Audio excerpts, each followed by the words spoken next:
Hello, and welcome to another edition of Journey to Stewardship, where we learn to be good stewards of what God has entrusted to us. I'm your host, the Reverend Doctor, and today I got a good subject today, a good topic today that I think that would help us to understand just how God operates. And that is that God blesses you financially so you can be a blessing to other people. Yes, God gave you those finances not for you to hold for yourself, but to bless other people. And in your blessing of other people, He will bestow more to you. In other words, you can't outgive God. Now, you might try. I tell you what, why don't you try to outgive God? Try to outgive God. Whatever God gives you, see if you can give it away. And I can guarantee you that when you try to give it away, more is going to come your way, and you're not going to be able to give it all away. Because the more you give, the more you get. That's how God operates. The more you give, the more you get. So He is a God of addition, not subtraction. He is a God of addition. So I got some scripture tonight, and I'm reading from the NIV version, and I got my trusted device here. And we're going to read some scriptures tonight that talk about God blessing you so you can be a blessing to others. You might be their link. You might be their link to God that they've been searching. You probably are the one. And you never know until you do it. Ask God for discernment and guidance and watch where He guides you. Watch why He guides you to someone that's less fortunate to you than you. And when you give to them, He will bless you. He will bless you. As He said that He will pour you out a blessing that you ain't got room enough to receive it. You ain't got room enough to receive it. So the first scripture tonight is Proverbs chapter 10, verse 16. Proverbs chapter 10, verse 16. And I'm reading from the NIV. The wages of the righteous is life, but the earnings of the wicked are sin and death. The righteous. Your earnings is for life, God's kingdom, to bring life. But the wages of the wicked leads to sin and death. There is no life. So God is blessing you. When God bless you, when God bless you, you bless others. You bless others. Now, Psalms 67, verse 7. Psalms 67, verse 7. Really, we start at verse 6. Through verse 6. The land yields its harvest. God, our God, blesses us. May God bless us still, so that all the ends of the earth will fear Him. The harvest. God blesses the harvest so that you would reap. The harvest. And He multiplies that harvest. And if you want to think about multiplying, let's think of it this way. You plant corn, a few seeds, but you get 3, 4 ears, 5 ears of corn per stalk. That's multiplying. That's the harvest. So God, when you plant in God's field, look at your harvest. When you plant in God's field. And I'm saying that you plant, and God said you do financially, He'll bless you. So you plant a little bit in God's harvest, in God's field. Look at what your harvest is going to be. And He's going to bless you because you are a blessing to others. Okay, the next scripture is Proverbs chapter 11. Proverbs chapter 11, and we can start at verse 24. And I want you to listen closely to this. One person gives freely, yet gains even more. Another withholds unduly, but comes to poverty. A generous person will prosper.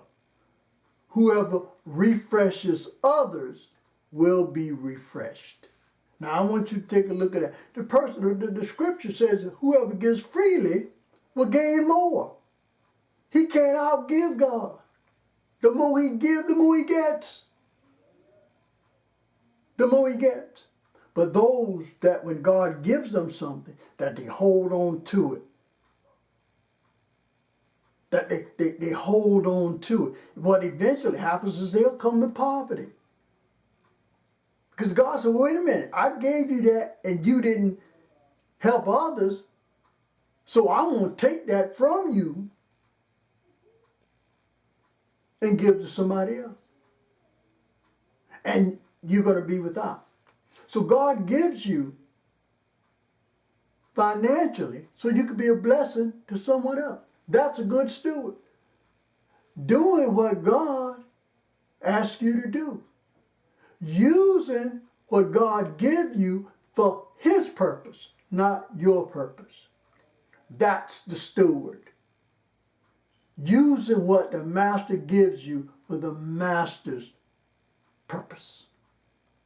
So that's why God blesses you financially so you can be a blessing to others.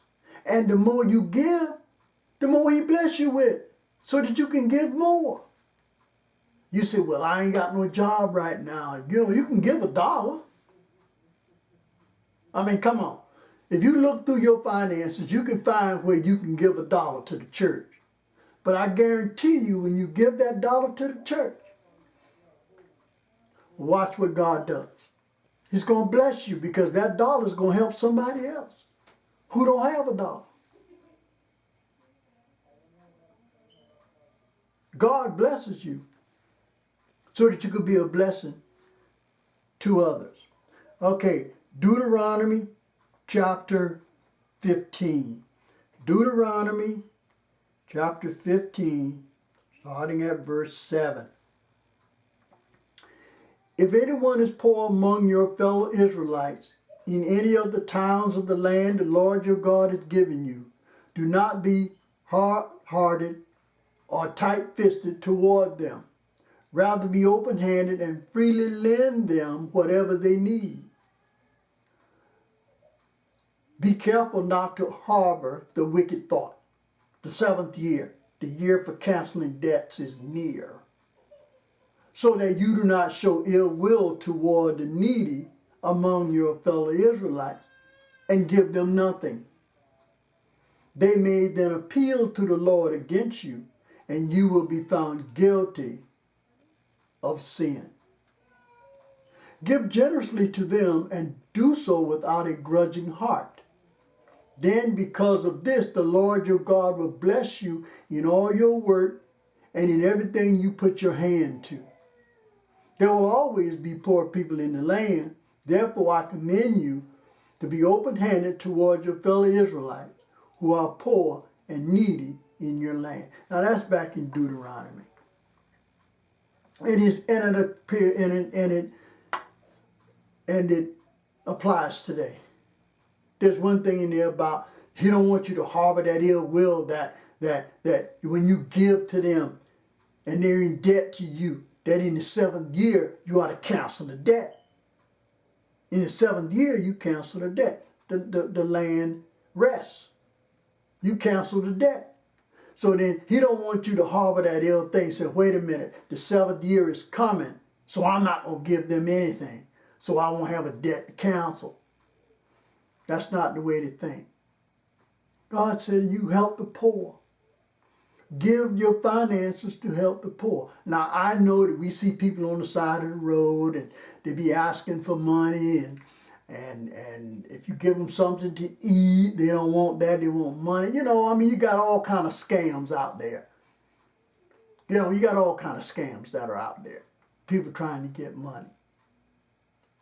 But God said, take your finance, bless others. And I say one way to do that is to give your money to the church. Give your money to God's house.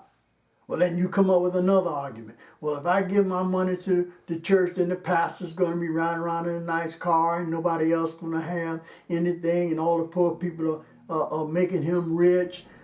I mean, if you want to look at it like that, then there's nothing I can do to change that. All I'm telling you is that you don't worry about that. You be a good steward as to what God has entrusted to you. What God has entrusted to you. Don't worry about nobody else. You be the good steward. And you bless others. Don't worry about all of that other stuff. Because it doesn't mean anything.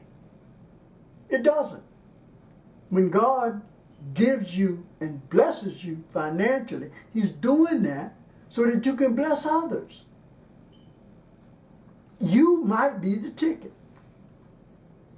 You might be the avenue that at that moment, when they needed something, God put you in that place to help them.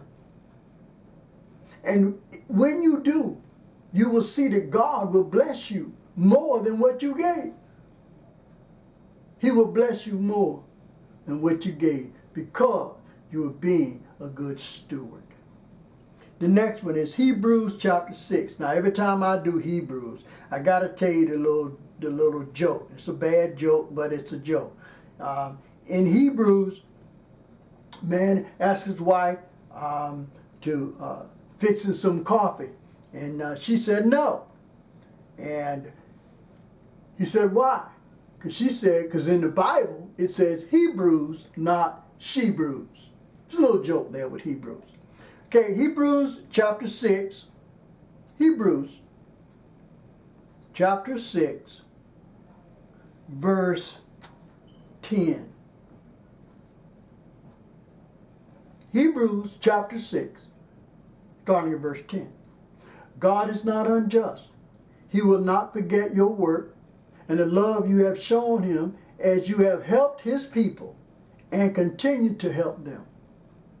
We want each of you to show this same diligence to the very end, so that what you hope for may be fully realized. That there's something, I was going to tell everybody, listen clearly. There is some connection between that offering plate and God. Now, I don't know what it is. All I know is there is a direct connection between that offering plate and God. Now, you can look at it any way you want. Me personally, I know and I feel without a doubt that there's a direct connection between that offering plate and God and the blessings that God has for you. You give a little, you get a lot. Little. You give a lot, you get a lot. But God is going to bless you. God is going to bless you. But you have to be a good steward. And the last one tonight is 2 Corinthians chapter 9, verse 8. And God is able to bless you abundantly, so that in all things at all times, having all that you need, you will abound in every good work. You would abound in every good work. You're being a good steward. So you would abound in all good work. God blesses you financially so you can be a blessing to others. Not that finances you got might be able to buy some food for somebody that needs food. It might be to pay a bill for somebody, to ease the struggle of somebody. Whatever it is, God made sure that you had the finances to do it. But he says that if you hold on to that and you don't bless others with it, he's going to take it from you. He'll make sure you don't get that anymore. And he also says in his word that those that give get more. So if you giving and you blessing and you being a good steward, then you will get more than you gave. I'm telling you, there's a direct connection between that offering plate and God. There's a direct connection between that offering plate and God. And he tells you in Malachi 3, he said, bring your meat to the storehouse, all the tithes to the storehouse, so there'll be meat in mine house. And he said, prove me now herewith. This is one thing where God said, prove me. And see if I want to open you the windows of heaven and pour you out a blessing you ain't got room enough to receive. There's a direct connection between that offering plate and God. I don't know what it is. I don't even want to know. But what I do know is that you cannot outgive God. Test him. He said, test me. Test me. And see what he does. Because God blesses you financially so you can be a blessing to others. I'm the Reverend Doctor, and this has been another edition of Journey to Stewardship. And I always sign off by saying, well done, thy good and faithful servant.